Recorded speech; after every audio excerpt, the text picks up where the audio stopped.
ओम श्री गणेशाय नमः। हर हर महादेव। जय माँ पार्वती, जय कार्तिकेय भगवान जी।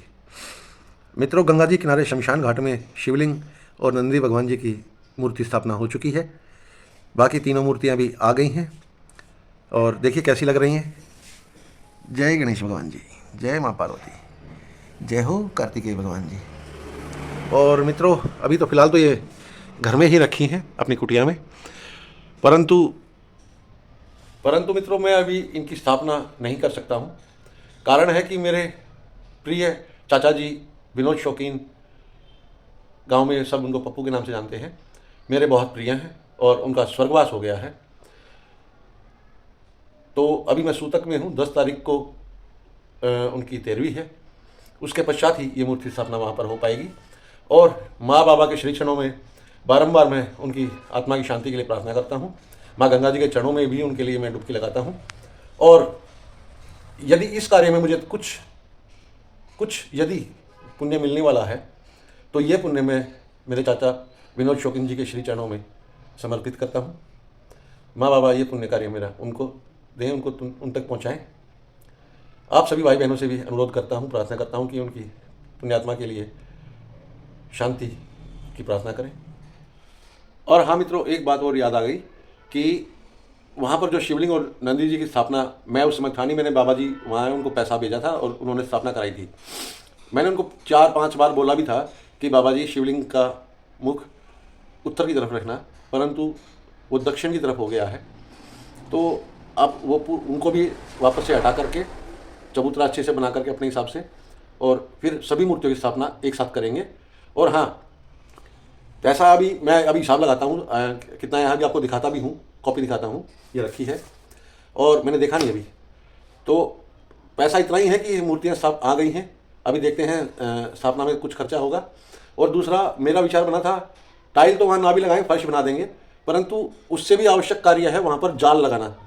जो चबूतरा जहाँ मूर्ति स्थापना होगी उसकी चारों तरफ जाली लगा दी जाए अगर, तो कोई जानवर या कुत्ते वगैरह वहाँ नहीं जाएंगे।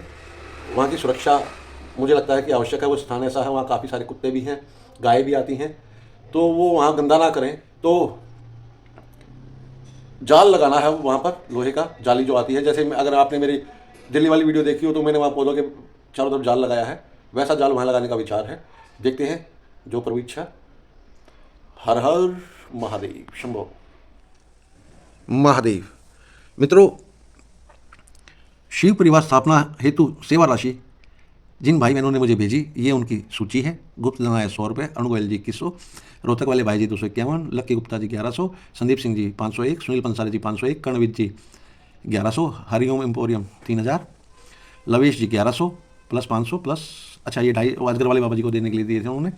फिर अनुज कुमार जी 501, राज मल्होत्रा जी 1000, चारू कुमार जी 1000, चारू कुमार जी ने फिर 500 भेजे, ओम प्रकाश जी 2100, किरण गोयल जी 2100, कमलेश घटेचा जी 1000 और गुप्त दान आया 2000 रुपये, रामनिवास जी 501, लोकेश कुमार जी 1000, गजेंद्र जी 501। मित्रों, ये 3 नाम जो नीचे वाले दिख रहे हैं आपको अलग पेन से दिखाई दे रहे हैं। कारण ये है कि यहाँ तक तो ठीक था, फिर मैं दिल्ली चला गया काफ़ी टाइम के लिए, तो वहाँ मेरे जाने के बाद इन भाई बहनों ने पैसे भेजे और इसमें 1-2 नाम छूट रहा है क्योंकि मैं दिल्ली में था, लिख नहीं पाया। और ये 3 नाम भी मैंने पेटीएम की ट्रांजेक्शन से देखकर लिखे हैं। 1 या 2 नाम छूट रहे हैं। उन भाई बहनों से मैं क्षमा प्रार्थी हूँ। कृपया कमेंट में अपना नाम बताइएगा जिसने भी पैसे भेजे। और अगर ये पैसे मुझे याद नहीं आते हैं तो संभावना है किसी ने 500 या 1000 भेजे होंगे, 1 या 2 नाम रह गए हैं, ज़्यादा से ज़्यादा 2, नहीं तो 1 नाम रह गया है। तो माँ बाबा से मैं प्रार्थना करता हूँ कि यदि मैंने जीवन में छूट पुट कुछ दान किया है तो मेरे उसका पुण्यफल उनको मिल जाए जिसका नाम यहाँ पर नहीं है। मैं लिखना भूल गया हूँ, क्षमा प्रार्थी हूँ उन भाई बहन से भी और माँ बाबा से भी। अब देता हूँ खर्च की राशि, जो खर्च हुआ उसके हिसाब हुआ था। यहाँ तक पहले हो चुका था 4380 रुपये। उसके बाद बाबा जी को 1000 रुपये दिए। शिवलिंग आनंद जी की मूर्ति आई 5500 रुपये, 1000 रुपये शिवलिंग स्थापना के लिए दिए। और अभी 3 मूर्ति आई है 9100 रुपये की। कुल खर्चा हुआ है 19980। आए थे 21455, तो 1475 रुपये मेरे पास अभी आपके बचे हुए हैं। अभी स्थापना में जो कि लग सकते हैं या हो सकता है उससे ज़्यादा भी लग जाएँ। और जाली लगानी है, उसके लिए कोई भाई सहायता करना चाहे, सेवा करना चाहे तो आपकी इच्छा। मित्रों, जिन 1-2 भाई बहन का पैसा यहाँ लिखना छूट गया है, मैं बहुत क्षमा प्रार्थी हूँ। जैसे मुझे याद आएगा मैं लिख दूंगा। अगर याद नहीं भी आता है तो मैंने कहा कि वो पुण्य मेरे अकाउंट से कट करके उनके अकाउंट में ऑटोमेटिक, मेरे बोलने की वैसे आवश्यकता है नहीं। अगर आप कहीं पर दान कर रहे हैं और वो उसको उचित उसका खर्च करे, उपयोग करे, या वो उसको खुद खा जाए, फर्क नहीं पड़ता। आपने अगर दान कर दिया ना तो उसके अकाउंट से अपने आप कटना ही कटना है। वो बोले ना बोले, वो चाहे ना चाहे, कटना है। हाँ, यदि जानबूझकर वो गलत उसका उपयोग किया है या खा लिया है, कुछ किया है, तो उसका पाप तो उसको लगेगा ही लगेगा, उसका पुण्य भी कटेगा जो वहाँ जाना है। तो उसमें आप निश्चिंत रहें। मैं नहीं चाहूँगा कि मैं यहाँ जो माँ के चरणों में बैठ करके थोड़ा बहुत अगर कमा रहा हूँ तो वो मैं कुछ सिक्कों के लिए किसी को दे दूँ। परंतु यदि मुझसे गलती हुई है, अज्ञानतावश ऐसा कुछ हो गया है, तो वो तो ये अपने आप भी कर देंगे। और मैं भी कह रहा हूँ कि वो पुण्य आप भाई बहनों तक पहुँच जाए जिनके मैं नाम लिखना, या आज तक की पूरा रिकॉर्ड, आज तक की मैं कहता हूँ, बाबा के चरणों प्रार्थना करता हूँ कि अगर मैं कहीं भी कुछ चूक हो गई है, मुझसे भूल हो गई है, तो वो स्वयं कर देंगे। और मैं भी कहता हूँ कि वो कृपया ऐसा कर दें कि मेरे उससे कट जाए, आगे तक के, अगले जन्म तक के लिए मैं वो भार नहीं उठाना चाहता। इनको भी पता है कि मैं सेवा कार्य कर रहा हूँ। स्वार्थ मेरा भी है कि मेरा भी इसमें कुछ श्रम लग जाता है, उसमें सहयोग हो जाता है। और हाँ, एक बात और कि कभी कभी क्या होता है मित्रों कि आप भाई बहन कुछ सहायता राशि भेजते हैं, सेवा राशि भेजते हैं, वो आपके वहाँ से दिखा देता है कि अकाउंट में पैसा कट गया, आपके ट्रांजेक्शन में जाता है। कभी कभी ऐसा हो जाता है कि वो मेरे पास नहीं पहुँचता, हो सकता है कभी आपके पास बाद में वो आता हो। अब यदि कोई मुझे फ़ोन करके ये कहे कि जी हमने इतना पैसा भेज दिया है, ये आप फ़ोटो है, ये ट्रांजेक्शन है, देख लीजिए, अब वो मेरे पास आया नहीं। अब ऐसे में मैं उनको मना भी नहीं कर पाता हूँ, चाहे वो किसी के 100 रुपये हैं, चाहे किसी के 10,000 हैं। मैं उनको ये भी नहीं कह पाता जी मेरे पास पैसे नहीं आए नहीं हैं, तब भी मुझे ये कहना पड़ता है जी ठीक है, धन्यवाद। फिर वो मेरी जेब से जाते हैं। ऐसा होता है 1-2 बार। तो ये माँ बाबा की कृपा है कि मेरी भी कुछ सेवा शायद उस माध्यम से लग जाती है, क्योंकि मेरी हिम्मत ही नहीं हो पाती। मैं कैसे कहूँ कि जी आपने तो पैसे भेज दिया, आप मुझे रिकॉर्ड भी दिखा रहे हो और मेरे पास आए नहीं। तो माँ बाबा की इच्छा है ये कि मेरी सेवा भी उसमें लगे। और अगर मैं तो कह रहा हूँ कि भूल चूक, मूर्ख व्यक्ति हूँ तो भूल चूक तो हो जा सकती है, इसमें कोई वो नहीं है। अगर ऐसा कुछ हुआ है तो उसके लिए क्षमा प्रार्थी हूँ। और देखते हैं कब स्थापना होती है, वो वीडियो पूरी स्थापना की भी मैं आप तक पहुँचाऊँगा। और जो पुराने भाई बहन जानने वाले हैं मुझे, वो तो बहुत अच्छे से जानते हैं कि मैं कभी भी ऐसे कार्यों में, अगर मेरी सामर्थ्य है 50 पैसे लगाने की तो मैं लगा देता हूँ, खाता नहीं हूँ। मुझे अनेकों भाई बहनों ने ये बोला कि आप ये कॉपी क्यों बनाते हो, हिसाब क्यों रखते हो, हमें क्यों बताते हो। जी यही कारण है कि आपका जो विश्वास है, अगर मैं ये ना दिखाता तो हो सकता है कि आपका उतना विश्वास हो सकता है कि ना होता, और ये विश्वास बना रहे, इसीलिए आपको एक एक पैसे का मैं हिसाब देता हूँ। और हाँ, ये अपनी नई कुटिया है, शायद आपने नहीं देखी होगी, और आनंद है यहाँ पर। इसी डब्बे में मूर्तियाँ आई हैं, ये डब्बा अभी निकाली मैंने। हर हर गंगे, हर हर महादेव।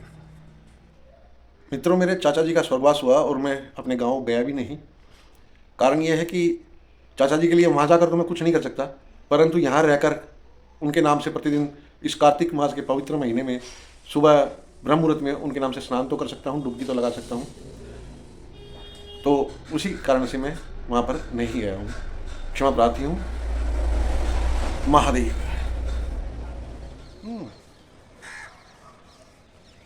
गाय माता लाड करवा रही है मुझसे, और ये कह रहा है कि मुझे भी लाड करो। हाँ,